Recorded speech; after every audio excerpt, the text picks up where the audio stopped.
hai. Mtakatifu Bwana, wewe ni mwema na ni mtakatifu. Jina lako ndio jina kuu lipitao majina yote.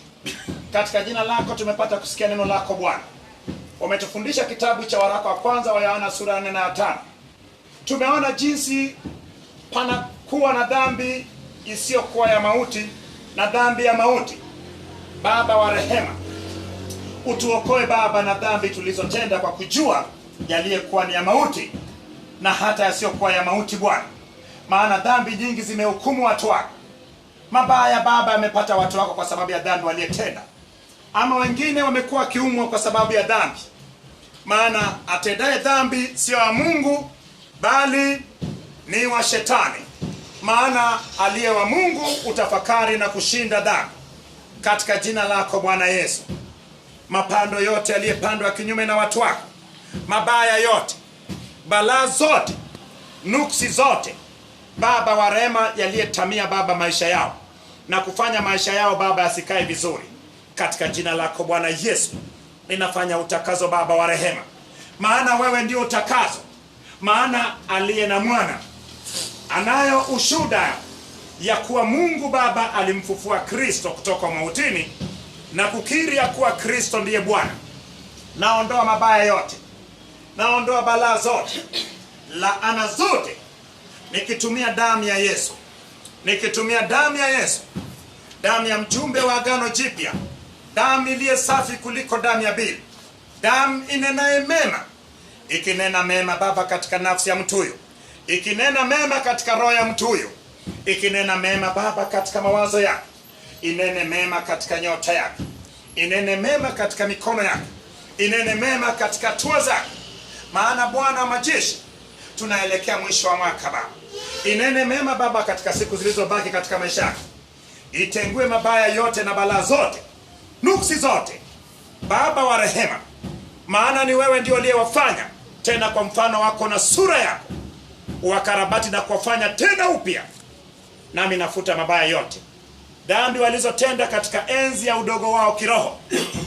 Walikuwa na muombezi wao ambao ni Kristo Yesu, aliyewaombea kutoka kwa Mungu Baba. Na yafuta habari Baba mabaya aliyemhukumu, yaliyekuwa yanajirudia Baba kwenye kumbukumbu na fahamu zake na kumfanya ajihukumu Baba.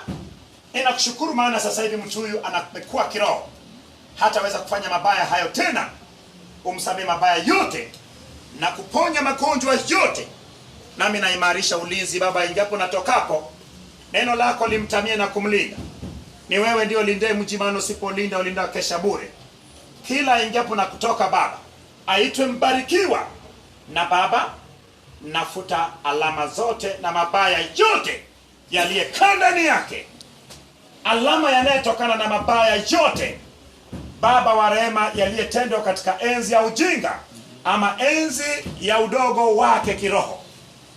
Ninaondoa roho zote chafu, ninaondoa vifungo vyote, ninaondoa mizimu wote Baba wa rehema, kila udanganyifu ya mizimu na roho zote chafu ninatoa na kuteketeza. Nami namrudisha katika asili yake na hatua zake. Maagano yote kwenye majina, sherehe zote, matambiko na mabaya yote yaliyemuunganisha na Shetani na ufalme wake, ninamtenganisha na ufalme wa kishetani. Nami narudisha kila moja kwenye asili yake na hatua zake. Jina lako Baba liendelee kutukuzwa ndani ya maisha ya watu wako, ukizidi kuwafunulia Baba hazina ya ufalme wako, wapate kujua neno lako. Maana aliye na mwana, aliye na neno, yeye anakuwa na ushuhuda. Na katika jina la Yesu Kristo naomba na kila mtu aseme amen. Amen. Basi tumefikia hapo. Kesho ukipata nafasi, pitia kitabu cha waraka wa pili na watatu wa Yohana. Ni sura moja moja, na kesho tutaenda katika hizo sura mbili, tukisubiria siku ya Jumamosi kukabili kitabu cha Yuda, na tukiwa tunaelekea kwenye kitabu cha mwisho. Kitabu cha mwisho tutaiangalia kwa jicho la tofauti. Ni kitabu kilichobeba mambo mengi sana yajayo yanayetuhusu. Basi tubarikiwe sana na Bwana Yesu.